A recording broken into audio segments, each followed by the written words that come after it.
TV सत्यमेव व्रतम। भाजपा नेते किरीट सोमय्या यांनी बनावट प्रकरणे तयार करून जन्मदाखले मिळवण्याच्या प्रकरणाची पोलीस अधीक्षकांसह मनपा आयुक्त जळगाव तहसीलदार यांची भेट घेऊन चर्चा केली आहे। महाराष्ट्रात विधानसभा निवडणुकीच्या आचारसंहिता आणि प्रचाराच्या काळात मोठ्या प्रमाणावर बोगस कागदपत्रे, फसवे डॉक्युमेंट देऊन प्रमाणपत्र बनवले। या संदर्भात मुख्यमंत्री देवेंद्र फडणवीस यांनी चौकशीचे आदेश दिलेले आहेत। या संदर्भात संपूर्ण महाराष्ट्र 16 ठिकाणी गुन्हे दाखल झालेले आहेत। आज देखील छत्रपती संभाजीनगर जिल्ह्यात याच प्रकरणात FIR दाखल होती आहे। जळगाव येथील बोगस कागदपत्र देऊन फेक जन्म प्रमाणपत्र बनवण्याचा प्रकार उघडकीस आला आहे। ही वास्तविकता आहे की 2 लाखांपेक्षा अधिक अर्ज आले आणि त्यात 97% मुस्लिम आहेत। त्यापैकी सर्वांचं बॅकग्राऊंड हे बांगलादेशी असल्याचं स्पष्ट झालेलं आहे। जळगाव जिल्ह्यात भुसावळ सारखे शहर आहे, त्या ठिकाणी 1000हून अधिक अर्ज आलेले आहेत। त्याची पण चौकशी विभागाने स्वतः करावी आणि या प्रकरणामध्ये खोट्या सह्या, बनावट डॉक्युमेंट याची गरज का पडली याची चौकशी करत यामागे मास्टरमाइंड कोण आहे याचा शोध घ्यावा। यापैकी अनेक प्रकरणांमध्ये 25 ते 65 वयोगट 97% मुस्लिम यांच्याकडे कुठलंही कागदपत्र नाही। त्यांच्यावर आता कारवाई सुरू झालेली आहे, अशी माहिती भाजपचे नेते किरीट सोमय्या यांनी जळगाव इथं दिलेली आहे। या प्रकरणाच्या चौकशीचा पहिला राऊंड पोलिसांनी पूर्ण केलेला आहे। आता दुसऱ्या टप्प्यामध्ये यामागे अजून कोण आहे याची चौकशी सुरू आहे। घरी या लोकांकडे भारतात जन्म झाला याचे कुठलेही पुरावे नाहीत, मग तुम्ही कुठले असे प्रश्न उपस्थित होतो याची चौकशी सुरू झालेली आहे। काही वेळात सत्य बाहेर येईल। गिरीश महाजन ATS चौकशी मागणी बोलताना मंत्री गिरीश महाजन यांनी या प्रकरणाची ATSच्या माध्यमातून चौकशी व्हावी अशी मागणी केली आहे। मी पण तेच म्हणतोय, 2 लाखांपेक्षा अधिक अर्ज आणि त्यात पण 97% मुस्लिम आणि त्यांचे संबंध बांगलादेशशी, म्हणून स्वाभाविक आहे की लोकांच्या मनात शंका उपस्थित होते। जर जळगावचे 42 लोक अशा पद्धतीने पकडले गेले तर त्यांना खोटे असं प्रमाणपत्र घेण्याची गरज काय? तो वकील कोण? तो एजंट कोण? याबाबत पोलिसांनी कोणताही निष्कर्ष घाईत येणार नसल्याचं सांगितलंय। मात्र 15 वर्षापूर्वी जो बांगलादेश होता तो बांगलादेश आहेच। मालेगावच्या प्रकरणात 5 वर्षापूर्वी तो बांगलादेशी आहे म्हणून त्याच्यावर गुन्हा दाखल झालेला आहे। तो जामिनावर सुटला होता। त्यामुळे ATS आणि नॅशनल ANIA या दोघं जन्म एजन्सींसोबत विस्तृत चर्चा झालेली आहे। 2दा आम्ही दिल्लीत देखील त्यांना भेटून आलेलो आहे। योग्य वेळी ते पण या संपूर्ण प्रकरणाच्या चौकशीमध्ये सहभागी होणार आहेत। राष्ट्रीय स्तरावरून देखील महाराष्ट्र शासनाकडे या संदर्भातलं संपूर्ण माहिती आणि स्पष्टीकरण मागवण्यात आलेलं आहे। 10 जिल्ह्यात अशा पद्धतीने घोटाळे झालेत याची संपूर्ण माहिती त्यांनी महाराष्ट्र शासनाकडे मागितलेली आहे। लवकरच भारताच्या एका महत्त्वाच्या एजन्सीकडून या संपूर्ण प्रकरणाची चौकशी पुन्हा सुरू होणार आहे। त्यानंतर ATS आणि NRA देखील या प्रकरणाची चौकशी करणार आहे। 4 दिवसात पोलिसांनी चांगली चौकशी करून एका वकिलाला अटक केली आहे। त्यामुळे पोलिसांचं मी कौतुक केलेलं आहे। आपली न्याय व्यवस्था खूप मजबूत आहे, त्यामुळे या संपूर्ण प्रकरणाची चौकशी केल्यानंतरच कारवाई करावी असं म्हटलंय। उद्धव ठाकरे आणि काँग्रेस नेते यांच्याबद्दल बोलताना सोमय्या म्हणाले, काँग्रेस नेते आणि उद्धव ठाकरे म्हणतात ते बांगलादेशी आहेत, ते आमचे आहेत। अरे बाबा, मग मालेगावमध्ये जे 4000 अर्ज आलेले आहेत त्यापैकी एकानंही भारतात रहिवासी असल्याचे पुरावे का दिले नाहीत? मग ते इथले आहेत का? इथले असतील तर त्यांनी कागदपत्र दाखवावं, नाहीतर ते नेमके कुठून आलेले आहेत त्यांचे कागदपत्र, प्रमाणपत्र उद्धव ठाकरे यांनी, राहुल गांधी यांनी द्यावेत असं म्हणत भाजप नेते किरीट सोमय्या यांनी टीका केली आहे।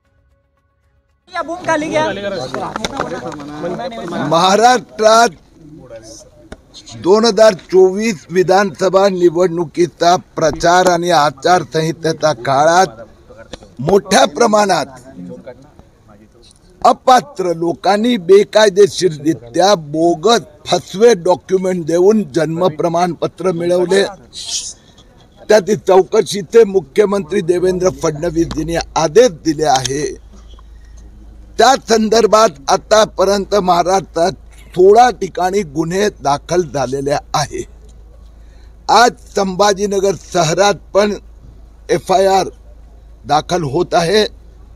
जळगावमध्ये मध्यंतरीच्या काळात 4 दिवसापूर्वी अशाच प्रकाराने काय अपात्र, काय बोगस लोकांनी अशा प्रकाराने जन्म प्रमाणपत्र मिळवण्याचा प्रयत्न केला, खोट्या सह्या करून मिळवले। ही वास्तविकता आहे की 2,23,000 अर्ज आले, त्यात 97% मुस्लिम आहे। त्यापैकी अनेकांचा बॅकग्राऊंड बांगलादेशी आहे, ही हकीकत आहे। ही पण वास्तविकता आहे त्यात मोठ्या प्रमाणावर, मी आज सिल्लोडला होतो, 1.5 तास पोलिसांची चर्चा झाली. जे अर्ज आले त्यातले 80%, 5,000 अर्ज आले त्यातल्या 80% अर्जात फक्त आधार कार्ड पुरावा म्हणून दिला आहे. तर म्हणूनच जळगाव जिल्ह्यात पण यायचं होतं. जळगावमध्ये पण भुसावळ सारखे काही शहरं आहेत की जिथे 1,000हून अधिक अर्ज आलेत. तर त्याची पण चौकशी विभागाने स्वतः करावी आणि त्यात अशा प्रकाराचे बोगस डॉक्युमेंट, खोटे डॉक्युमेंट, खोट्या सह्या. कारण या अचानक हे सगळे वयोगट आहे 25 ते 65, 97% मुस्लिम, डॉक्युमेंट नाही 80% कडे. तर याची चौकशी व कारवाई सुरू झालेली आहे. जळगाव शहरात दोन वकिलांना अटक देखील झाली या प्रकरणामध्ये. केली गेली पाहिजे. आता सगळेच उपस्थित होते, महापालिकेचे अधिकारी, जिल्हाधिकारी कार्यालय, पोलीस, आणि या सगळ्यांचं असं म्हणणं आहे की आम्ही चौकशी सुरू केली आहे. हा तर फ्रॉड बाहेर आला आणि तो पकडला आहे. आता त्याच्या मागे कोण आहे?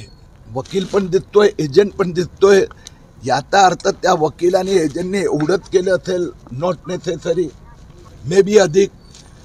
तर पहिला राऊंड पोलिसांचा संपला की नंतर दुसरा राऊंड होतो की बाबा तुमच्याकडे जर भारतात जन्म झाला, त्याचे कागदपत्र नाही आहे, तर आता तुम्ही इथले आहात, ते कसं गृहीत धरायचं? तर त्याची चौकशी सुरू झालेली आहे. काही काळ वाट पाहावं लागेल.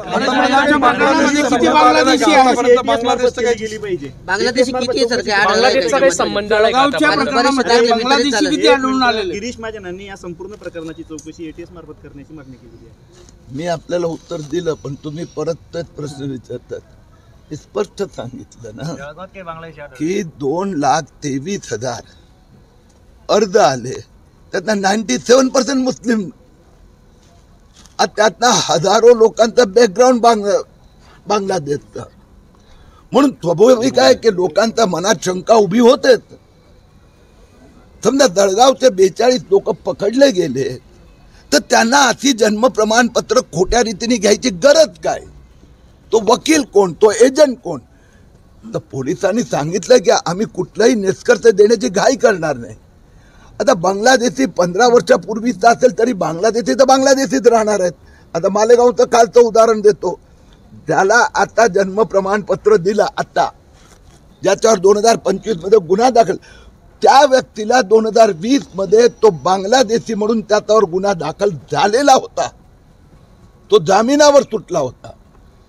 तर त्याच्यामुळे ATS आणि NIA, नॅशनल इन्व्हेस्टिगेटिव्ह एजन्सी आणि ATS दोघांची माझी विस्तृत चर्चा झालेली आहे. 2दा दिल्लीत पण भेट झाली आहेत आणि योग्य वेळेला ते पण या चौकशीत सहभागी होणार. कालपासून भारत सरकार गृह मंत्रालयाचे जे नॅशनल रजिस्टर आहेत, म्हणजे registrar general, director general of national census, त्यांनी पण महाराष्ट्र सरकारला एक्सप्लेनेशन मागितलं आहे. त्यासाठी 10 जिल्ह्यात अशा प्रकारचे घोटाळे झाले, FIR झाले, तर त्याची माहिती त्यांनी महाराष्ट्र सरकारकडे मागितली आहे. म्हणजे भारत सरकारने पण इन्व्हेस्टिगेशन सुरू केलं आहे. भारत सरकारची आणखीन एक एजन्सी येत्या काही दिवसात त्याची पण ॲक्शन सुरू होणार. या सगळ्यांचा रिपोर्ट गेल्यानंतर ATS आणि NIA भाग घेणार. आतापर्यंत जळगावचं काही बांगलादेशचे कनेक्शन समोर आलंय का? तुम्ही जी काय आज चौकशी केली हे तुम्ही सांगू शकत नाही, मी सांगू शकत नाही. तुमचं आणि माझं म्हणजे व्यक्तिगत नका घेऊ मला. ह्या कोणी म्हणजे 99.99% हिंदूंनी 5वे पेपर नाही दिले. जे हे तर फक्त 6 महिन्यात आलेला हा घोटाळा आहे. त्यात 97% मुस्लिम कसं काय? जी जळगावची लोकसंख्या आहे त्याप्रमाणे आलं पाहिजे. म्हणजे समथिंग कुत्तो दाल में काला है ना. 17 ठिकाणी FIR झाला, इन्व्हेस्टिगेशन हातात आलेले आहेत. आता चौकशीत मुद्दा एक तर खरा आहे की नाही की त्याच्याकडे जन्म प्रमाणपत्र नाही. मुद्दा नंबर 2, त्यांनी खोटे बोगस फर्जी कागद दिले. मुद्दा क्रमांक 3, त्यांच्याकडे तो हिंदुस्थानात आहे, त्यात कुठलाच ऑथेंटिक डॉक्युमेंट त्यांनी दिलेलं नाही. आता तो कुठला आहे तो पुढच्या स्टेपमध्ये येणार. जर त्याला परत विचारलं जाणार तू हे खोटे कागदपत्र का दिले, तू ऑथेंटिक डॉक्युमेंट का दिले गेले नाही, मग तू भारतात आहे का? भारतात नाही, तू बांगलादेशात आहे, रोहिंग्यात आहे, पाकिस्तानी आहे, अफगाणी आहे, तो कोणातरी त्याला तिथे चर्चा झाली. त्या चर्चेमध्ये असे काही नॉमिनेट त्यांनी केलेले आहे का 43 संशयितांपैकी? आता त्या 43 जणांना काही अटक झालेली नाही आहे. हे जे करणारे लोक होते, जे सर्टिफिकेट दाखले देत होते, त्यापैकी 2 वकील अटक झालेले. आपल्याकडे न्यायालय जो आहे ना, ती व्यवस्था खूप मजबूत आहे. न्यायालय सांगते तुम्ही पूर्ण स्टडी इन्व्हेस्टिगेशन करून कुणाची अटक करा, म्हणून त्यांचे अजून 4च दिवस झाले. 4 दिवसात त्यांनी मोठी उपलब्धी केली. वकिलाला अटक केली, म्हणजे गुन्हेगार केलाय. तर आपण पोलिसांचं मी कौतुक केलंय. पुढची चौकशी चालू आहे. आणि मुद्दा माझा जो आहे, जे काँग्रेसचे नेते विचारतायत, उद्धव ठाकरे विचारतायत, ओ बांगलादेश का? अरे मी म्हणालो सोड ना बाबा, मग तुझा आहे ना, तर तू सांग ना, मालेगाव मध्ये जे 4000 अर्ज आले, एकानी एक पण ऑथेंटिक डॉक्युमेंट का दिलं नाही? मग तो इथला आहे का? आहे तर डॉक्युमेंट दाखव.